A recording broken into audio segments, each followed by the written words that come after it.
여러분, 아이러브 나인 보고 계시죠? 오늘 가져온 소식, 저 솔직히 보자마자 입이 딱 벌어졌어요. 구독이랑 좋아요 아직 안 누르신 분들 지금 눌러주시고 알림 설정까지 해두시면 이런 소식 제일 빠르게 받아보실 수 있어요. 자, 바로 본론 갑니다.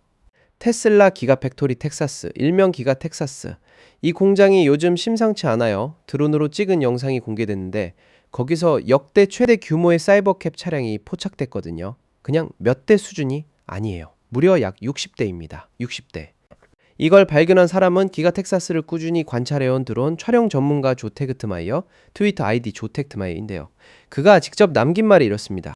오늘 아웃바운드 주차장에서 두 그룹으로 나뉜 약 60대를 봤다. 지금까지 목격된 것 중 가장 큰 규모다. 아웃바운드 주차장이라는 게 뭔지 모르시는 분들을 위해 설명하면 이건 공장 내부 생산 라인에서 나온 완성 차량들이 출하를 기다리는 공간이에요. 즉, 이 60대는 그냥 테스트용 프로토타입이 아니라 출하 준비가 된 차량들이라는 뜻입니다. 단 몇 주 전만 해도 기가 텍사스에서 사이버캡은 손에 꼽을 정도만 보였어요. 그런데 이번에 한꺼번에 60대가 찍혔다는 건 생산 라인이 본격적으로 가동되기 시작했다는 신호거든요. 테슬라가 4월부터 사이버캡의 양산을 시작하겠다고 공식 발표를 했는데 그 말이 실제로 현실화되고 있다는 증거가 드론 카메라에 잡힌 거예요. 그럼 이 60대는 어디로 갈까요? 테그트마이어의 분석에 따르면 이 차량들은 전국 각지의 테스트 사이트 혹은 로보택시 서비스 초기 런칭 지역으로 이동할 가능성이 높다고 봤어요. 그러니까 여러분이 미국에 계신다면 조만간 길에서 핸들 없는 테슬라를 만날 수도 있다는 겁니다. 그런데 이번 포착에서 사람들이 가장 주목한 부분이 있어요. 바로 스티어링 휠, 즉 운전대예요. 60대 중 대부분의 차량에 운전대가 달려있는 게 확인됐거든요. 사이버캡은 원래 완전 자율주행을 전제로 설계된 차량이라 운전대와 페달이 아예 없는 버전이 테슬라의 최종 목표입니다. 그런데 왜 지금은 운전대를 달고 나오느냐? 이건 현실적인 규제 문제 때문이에요. 미국 연방법상 현재 공공도로에서 운행되는 차량에는 사람이 개입할 수 있는 수동 제어 장치가 요구되는 경우가 많아요. 테슬라도 이미 이 부분을 인지하고 있었고 만약 법이 요구한다면 사이버캡에 운전대와 페달을 장착한 채로 출고할 용의가 있다고 공개적으로 밝힌 바 있습니다. 이 전략이 영리한 이유는 운전대를 달고 일단 도로에 내보내면 자율주행 데이터를 빠르게 쌓을 수 있고 동시에 실제 서비스 운영도 가능하거든요. 연방 승인이 나서 운전대를 삐도 되는 시점이 오면 그때 완전 자율 버전으로 전환하면 되는 거죠. 규제를 기다리면서 시간만 낭비하는 게 아니라 규제 안에서 최대한 빠르게 움직이는 전형적인 테슬라 방식입니다. 또 하나 눈길을 끈 디테일이 있었어요. 차량 내부 시트 색상인데 일부 촬영 이미지에서 시트가 하얗게 보이는 게 있었거든요. 커뮤니티에서 혹시 화이트 인테리어 버전이 나오는 거냐는 이야기가 나왔는데 테그트마이어가 직접 이에 대해 코멘트를 남겼습니다. 그의 말을 그대로 옮기면 하얗게 보이는 건 강한 햇빛이 검은 시트에 반사되어 그렇게 보이는 거이라는 거예요. 결론적으로 인테리어 색상은 이전에 공개된 블랙 계열 디자인으로 동일하고 화이트 에디션 같은 건 아니라는 뜻입니다. 햇빛 하나에 팬들이 새 색상 나왔다고 설레는 거 보면 사이버캡에 대한 관심이 얼마나 뜨거운지 알 수 있죠. 이번 포착에서 차량 외부, 특히 휠 디자인도 꽤 화제가 됐어요. 앞바퀴와 뒷바퀴의 림 디자인이 서로 다르게 생겼거든요. 전면 휠은 심플한 블랙 스틸 스타일 림이고 후면 휠은 은색 캡이 씌워진 보다 공기역학적인 디자인이에요.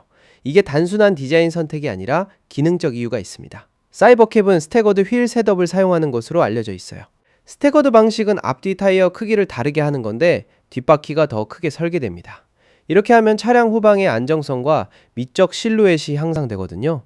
사이버캡의 그 유려한 물방울 모양 실루엣 기억하시죠?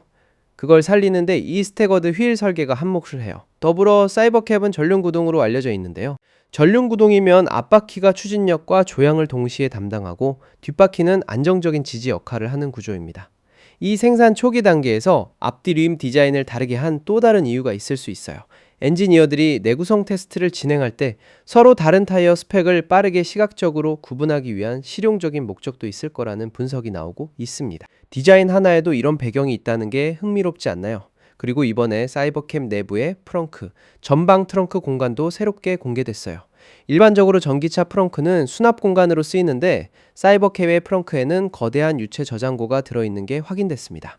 이게 왜 필요하냐면 사이버캡은 완전 자율주행을 위해 차체 곳곳에 카메라를 다수 탑재하고 있는데 이 카메라들의 렌즈를 깨끗하게 유지하는 카메라 세척 시스템을 운용하기 위한 세척액 저장소가 필요하기 때문이에요. 비나 먼지, 오염물질이 묻어도 자동으로 세척이 되어야 자율주행 신뢰성이 유지되니까요. 그 방대한 세척 시스템을 돌리기 위한 유체가 바로 프렁크에 들어있는 겁니다. 정리하면 이렇습니다.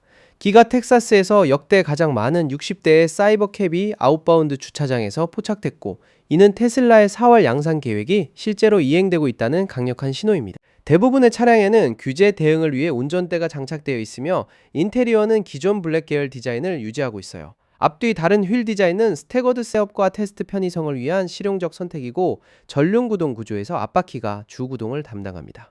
프렁크에는 방대한 카메라 세척 시스템을 지원하는 대형 유체 저장고가 자리 잡고 있어요. 불과 몇 주 전만 해도 손에 꼽을 수준이던 차량이 이제 한 번에 60대가 출하대기 중이에요. 테슬라가 자율주행 라이드 헤일링 시장을 장악하기 위해 내놓은 사이버캡, 운전대가 달린 채로 나오든 없이 나오든 기가 텍사스에서 실제 물량이 쏟아지고 있다는 건 이제 부정하기 어려운 현실입니다. 로보택시 시대에 생각보다 훨씬 빠르게 다가오고 있어요. 오늘 영상 재밌으셨다면 좋아요 한 번만 눌러주시고, 아이러브나인 아직 구독 안 하셨다면 지금 바로 구독 버튼 눌러주세요. 알림 설정까지 해두시면 이런 소식 가장 먼저 전해드릴게요. 다음 영상에서 봐요.